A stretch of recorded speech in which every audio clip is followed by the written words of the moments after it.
십자가는 신앙생활의 중심입니다.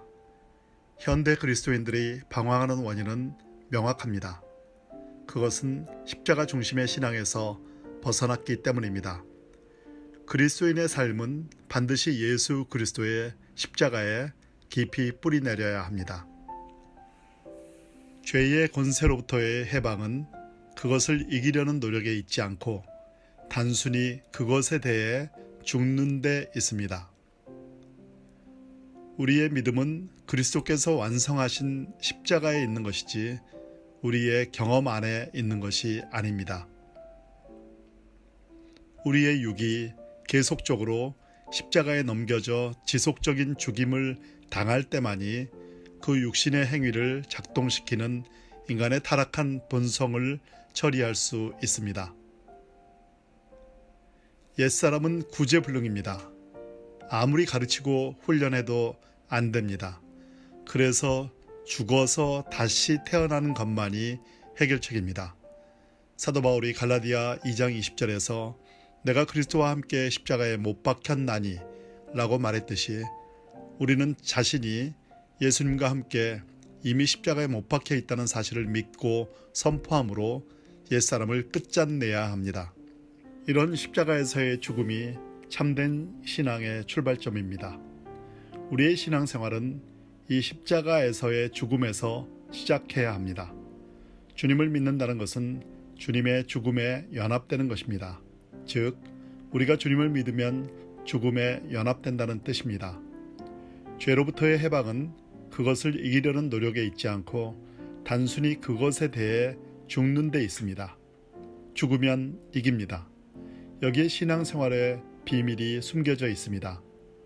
내가 그리스도와 함께 십자가에 못 박혔나니 그런즉 이제는 내가 사는 것이 아니요 오직 내 안에 그리스도께서 사시는 것이라.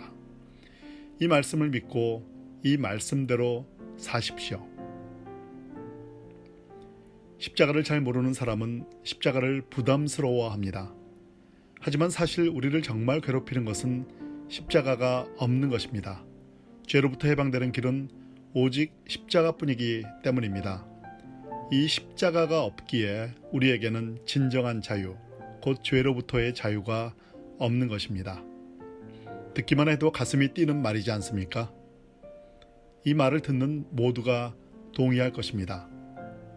현대 그리스도인들, 한국의 교회와 크리스찬들이 방황하는 원인이 무엇입니까? 그 원인은 명확합니다. 십자가가 없기 때문입니다. 우리 신앙과 삶에서 십자가가 실종되었기 때문입니다. 우리가, 한국교회가 십자가 중심의 신앙에서 벗어났기 때문입니다. 그럴 리가 없어. 십자가는 언제나 내 신앙생활 그리고 교회의 중심이었어 라고 말하실지 모르겠습니다. 물론 그렇습니다. 대한민국 어디를 보아도 십자가가 보입니다. 한밤중 산 위에 올라 대도시를 보면 가장 눈에 띄게 들어오는 것이 십자가입니다. 교회 첨탑의 십자가에서 비치는 빛이 도시의 밤을 밝힙니다. 십자가의 형상뿐 아니라 십자가에 대한 말씀도 한국교회 강단에서 수없이 선포되고 있습니다. 분명 십자가는 우리 삶의 중심인 듯하고 십자가를 무시하거나 과소평가하는 목회자나 성도들은 없는 것 같습니다. 그런데 우리의 교회는 왜 이런 상태일까요? 성경은 단호하고 명확하게 십자가의 도가 멸망하는 자들에게는 미련한 것이요 구원을 받는 우리에게는 하나님의 능력이라고 기록하고 있는데요. 그런데 우리에겐 왜 십자가의 도를 통한 하나님의 능력이 나타나지 않고 있는 것일까요? 앞부분에 언급한 말들은 19세기 말 영국에서 선명한 십자가의 도를 외치며 영국은 물론 전 세계 부흥의 초석을 놓은 제시 펜 루이스 여사의 말입니다. 1861년 영국 웨일즈의 한 기독교 가정에서 태어났지만 뜨뜻미진한 신앙생활에 불만을 품고 구원의 확신을 갈망하던 루이스 여사는 21세에 말씀을 통해 중생을 체험하고 잔느 귀용의 저서를 통해 십자가의 도를 접하며 자신을 주님 앞에 전적으로 드리는 헌신을 했습니다. 어느 날 아침 식사를 하기 위해 테이블에 앉아 있다 순간적으로 전혀 예상치 못한 상태에서 성령 충만을 받은 그녀는 이후 1927년 66세로 이 땅을 떠날 때까지 능력 있는 십자가의 도를 외쳤습니다.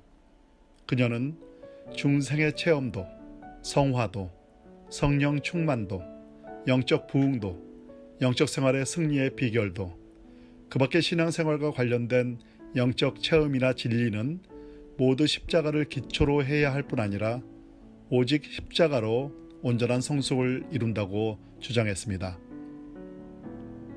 그녀의 가르침은 시작부터 끝까지 온통 십자가뿐이었고 십자가의 도야말로 하나님의 능력이라고 외쳤습니다. 제시펜 루이스는 생전에 영국 전역과 유럽 각국을 돌아다니며 십자가의 도에 대한 사경회를 인도했고 그 내용을 기초로 The Centrality of the Cross, 직역하면 십자가의 구심점 혹은 십자가의 중요성이란 책을 썼습니다. 이 책은 이미 영적 고전의 반열에 올랐으며 국내에서는 1998년 두란노 서원을 통해 십자가의 도란 제목으로 번역 출간됐습니다. 제시펜 루이스는 오늘날 그리스도인들이 진리의 올바른 관점과 균형을 잃어버리고 막다른 골목에서 헤매는 이유는 바로 이 십자가의 구심점으로부터 벗어났기 때문이라고 지적합니다. 그러면서 우리는 예수 그리스도를 더 깊이 알고 체험하기 위해 진리의 유일한 구심점인 십자가 주변으로 모여야 한다고 했습니다. 그리할 때 성령님이 이 십자가라는 구심점을 통해 신앙생활과 관계된 다른 깊은 진리들을 우리에게 계시해 주실 것이라는 겁니다. 루이스의 주장은 명료합니다. 예수 그리스도께서 인류의 대속을 위해 십자가에 달려 돌아가셨을 때 우리도 죽었다는 것입니다. 우리의 부패하고 타락한 육체, 즉 우리의 옛 자아는 완전히 십자가에서 죽었다는 것이죠.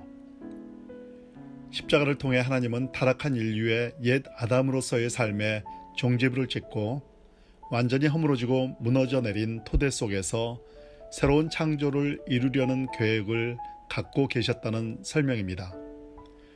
그러므로 우리는 성령의 조명 아래서 우리 자신 안에는 아무것도 개조하거나 고쳐서 쓸만한 것이 없음을 깨닫고 오직 십자가 앞에 나아가 주님이 갈보리에 가셨을 때 우리도 함께 갔습니다 라는 고백을 해야 한다는 것입니다. 루이스는 이렇게 말합니다. 오 하나님의 자녀들이여, 이 진리의 말씀을 단순한 믿음으로 받아들이십시오. 곧 당신은 그리스도와 함께 십자가에 못 박혔다는 사실입니다. 또 세례받음으로 그와 함께 죽음에 동참하게 된 사실입니다. 그리고 그와 함께 영원히 매장되었습니다.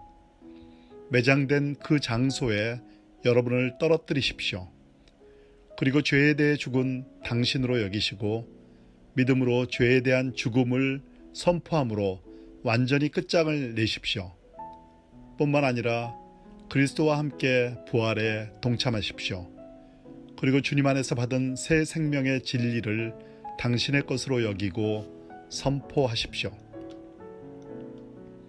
루이스는 우리가 오직 십자가의 죽음이라는 기초 위에 굳게 서서 행하는 신앙의 태도를 가질 때에만 하나님께서 우리 안에서 하고자 하시는 일들을 하실 수 있다는 놀라운 결론을 내릴 수 있다고 말합니다.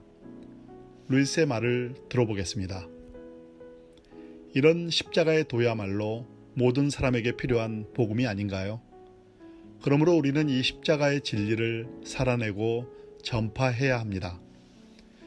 즉 십자가는 죄에 대한 승리일 뿐 아니라 하나님과의 화목의 구심점이라는 사실을 모든 사람에게 전해야 하는 것입니다. 이것이야말로 참된 복음이요 기쁜 소식입니다. 루이스는 갈라디아서 6장 14절에 기록된 사도 바울의 고백을 거론합니다. 그러나 내게는 우리 주 예수 그리스도의 십자가 외에 결코 자랑할 것이 없으니 그리스도로 말미암아 세상이 나를 대하여 십자가에 못 박히고 내가 또한 세상에 대하여 그러하니라. 그에 따르면 그리스도인이 예수와 함께 십자가에 죽었다 함은 그가 모든 측면에서 세상에 대해 십자가에 못 박힘을 또한 의미합니다. 그때 그 그리스도인은 우리가 잘못 오해하는 것 같이 괴롭고 기쁨 없는 사람이 되는 것이 아니라 오히려 다른 세계의 기쁨과 영광을 맛보게 됩니다. 진정 우리를 괴롭게 하는 것은 십자가가 아니라 십자가가 없는 그것입니다. 그리스도의 십자가는 자유케 하는 십자가이기 때문입니다. 곧 우리가 세상으로부터 자유케 되어 이 세상에 살 동안 하늘나라를 미리 맛보게 하며 미래에 다가올 하나님의 영광에 동참케 하는 것입니다. 진정 우리를 괴롭게 하는 것은 십자가가 아니라 십자가가 없는 그것이다 라는 루이스 여사의 말이 얼마나 강력한지요. 십자가의 경험을 진실로 한 사람들은 십자가가 없는 것이야말로 정말 우리를 괴롭게 하는 것이라는 사실을 고백할 수 있을 것입니다. 루이스의 이 말도 들어보십시오. 우리는 이제 우리 안에 주어진 진리, 곧 십자가를 통하여 이루어진 세상으로부터의 자유를 내 것으로 주장할 수 있어야 합니다. 그리스도인들은 세상을 위해 살 수도, 세상의 유행대로 옷 입을 수도, 세상의 풍조대로 행동할 수도, 또한 그것을 본받을 수도 없습니다. 만일 이 십자가가 능력 있게 선포되고 모든 그리스도인들이 진정으로 그것을 믿고 행한다면 교회가 세속화되는 일은 결코 없을 것입니다. 갈라디아서 5장 24절에 기록된 대로 그리스도 예수의 사람들은 육체와 함께 그 정과 욕심을 십자가에 못 박은 사람들입니다. 우리는 주님과 함께 십자가에서 죽었고 새롭게 창조되었습니다. 마귀와 그의 모든 권세는 갈보리에서 완전히 무너져 버렸습니다. 주님이 승리하셨습니다. 십자가에서 우리는 승리하신 그리스도와 한 영이 되었습니다. 그런즉 이제 우리는 우리가 사는 것이 아니라 우리를 사랑하사 자기 몸 버리신 그리스도 예수 안에서 사는 것입니다. 그러므로 이 십자가의 진리를 믿음으로 받아들이고 붙잡기만 한다면 그 십자가의 능력은 언제든지 나타날 것이고 우리의 모든 문제들을 해결해 줄 것입니다. 우리의 믿음은 그리스도께서 완성하신 십자가에 있는 것이지 우리의 경험 안에 있는 것이 아니기 때문입니다. 십자가의 도 자체가 하나님의 능력입니다. 이 십자가의 도는 십자가에 대한 인간의 어떤 주관적인 평가나 사상도 아니요 단순히 십자가에 대한 설교를 의미하는 것도 아닙니다. 이것은 능력의 말씀 그 자체를 의미하는 것입니다. 십자가의 모든 권세, 곧 타락하고 부패한 인간들을 구원하시며 인간을 타락하게 만든 원수 마귀를 완전히 멸하신 하나님의 구원 계획과 뜻은 오직 십자가의 도를 통하여 세상 가운데 표현됩니다. 타락한 천사장은 패배하고 부패한 아담은 십자가에 못 박혔습니다. 루이스 여사가 말한 대로 사도 바울을 비롯한 모든 믿음의 선진들이 경험한 대로 이 십자가는 우리 신앙생활의 중심입니다. 십자가는 우주의 신비를 열고 우주의 비밀을 풀며 모든 것을 화목시키는 열쇠입니다. 십자가는 우주 안의 모든 문제와 모든 비밀을 푸는 유일한 열쇠입니다. 그러니 이 십자가야말로 한국교회를 살리며 우리를 새롭게 할 것이 분명합니다. 아무리 상황이 절망적이어도 소망을 버리지 않을 수 있는 근거는 십자가의 도가 하나님의 능력이기 때문입니다. 십자가의 도를 붙들어야 합니다. 그러면 삽니다. 다른 방법은 없습니다. 지금까지 무수히 많은 다른 방법들을 시도해 보았지만 모두 실패로 돌아가지 않았습니까? 그렇습니다. 십자가입니다. 십자가, 오직 십자가입니다. 다시 십자가로 돌아갑시다.